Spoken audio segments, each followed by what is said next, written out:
Eu acho que talvez você vá se identificar comigo, mas quando eu era um total ignorante em assuntos políticos e econômicos, não que hoje eu saiba muito, mas na época que eu não dava a mínima importância pra essas coisas, de vez em quando eu me perguntava: por que o Brasil é um país pobre?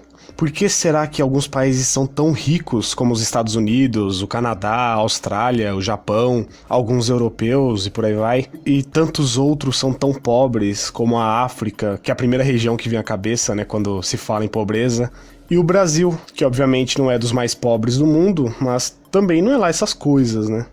O que causa que um país não se desenvolva a ponto de ser um lugar minimamente próspero? E a resposta curta e grossa, que é muito claro, se chama socialismo. A lógica é simples. Quanto mais poder você dá ao Estado, menos poder tem o indivíduo, certo? Quanto menor é o poder do Estado, mais poder tem o indivíduo.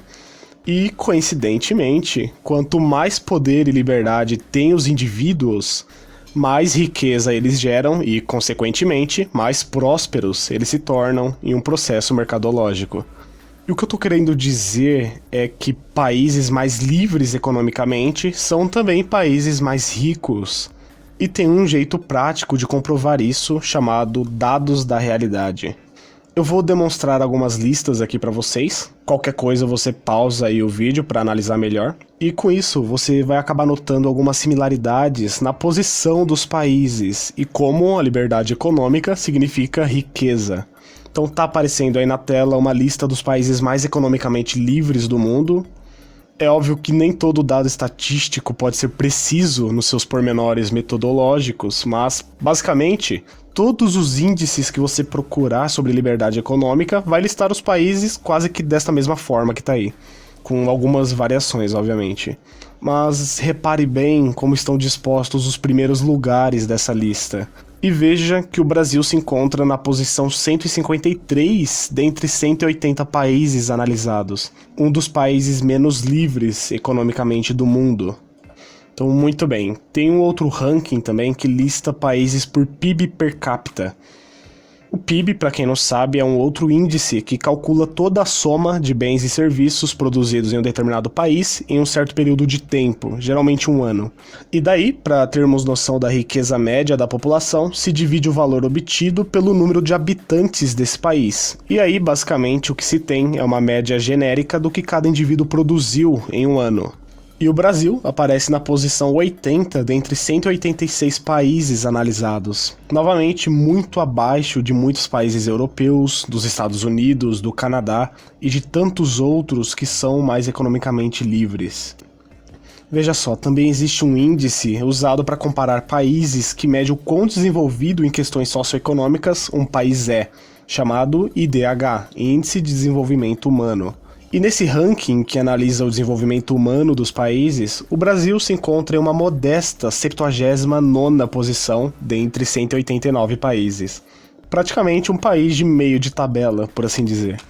E se você for alguém um pouquinho assim esperto, você com certeza já deve ter reparado uma semelhança entre as tabelas. Se você parar para examinar, nem precisa ser cuidadosamente os índices de liberdade econômica, de PIB per capita e índice de desenvolvimento humano, você percebe facilmente que os países mais economicamente livres quase que inevitavelmente são também países mais ricos, países mais desenvolvidos. Isso é praticamente via de regra nesse contexto. Então, muito interessante mesmo, não? Mas a pergunta do vídeo ainda não foi respondida. Quando o Brasil se tornará um país de primeiro mundo? E com primeiro mundo eu quero dizer desenvolvido, rico. Quando?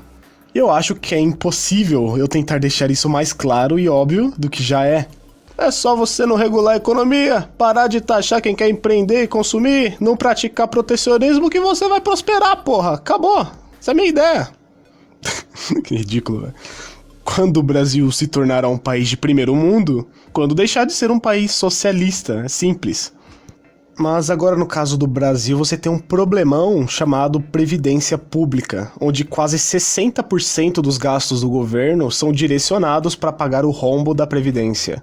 A prioridade número 1 do Brasil é, obviamente, decidir o que fazer com a Previdência. O correto seria extinguir, de uma vez por todas, o envolvimento do Estado com Previdência. Assim, cada um decide como poupar para sua própria aposentadoria. Isso é o mais correto a se fazer.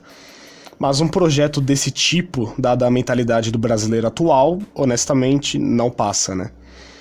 O que resta, pelo menos, é reduzir as injustiças e as absurdidades dessa pirâmide com uma reforma. Reformando a Previdência, retirando privilégios e dando liberdade para cada um guardar para sua própria aposentadoria, você, além de obter mais liberdade econômica ao retirar a obrigatoriedade, ainda diminui a injustiça que o pobre tenha que pagar pela aposentadoria do mais rico, entendeu? Então tudo começa por aí, por uma reforma da Previdência. Depois disso, o caminho é o mais óbvio possível, e aquilo que você já está cansado de ouvir, né? Retirada de regulações econômicas, redução de impostos, privatização e abertura de mercado, a extinção da CLT, que é um pouco mais difícil, além, é claro, da mudança de mentalidade do brasileiro, do coletivismo para o individualismo. Essa é a base. Não tem segredo. Qualquer país hoje minimamente desenvolvido, durante sua história, cresceu adotando medidas liberalizantes na economia. É claro que essas mudanças acontecem sempre gradualmente, de pouco em pouco. Mas elas são a chave para o desenvolvimento econômico. A liberdade econômica é o único caminho para a prosperidade. Mas assim, eu sou um separatista. Por mim, meu estado se separava do Brasil agora. Pois, além da questão da identidade cultural local, que é perdida em países muito grandes, territórios menores são mais fáceis de serem geridos, até chegar ao nível individual, onde eu mesmo gerencio as minhas decisões, e não os outros tomando decisões por mim. Mas só por uma questão de chamar a atenção para essa questão de liberdade mesmo, eu decidi fazer esse vídeo tendo como base o Brasil como um todo. Acho que você entendeu, né? Até porque estamos todos no mesmo barco, então as mesmas noções de capitalismo que existem aqui para mim em São Paulo também serve pro alagoano, pro cearense, pro acreano. E o que eu tô dizendo é que eu não quero um Brasil grande, porque isso denota um certo sentimento nacionalista, e eu tô fora. Mas o que eu quero de verdade é que essas pessoas que vivem nesse território chamado Brasil, que elas prosperem, não só financeiramente, mas intelectualmente. Isso é o que me motiva de fato.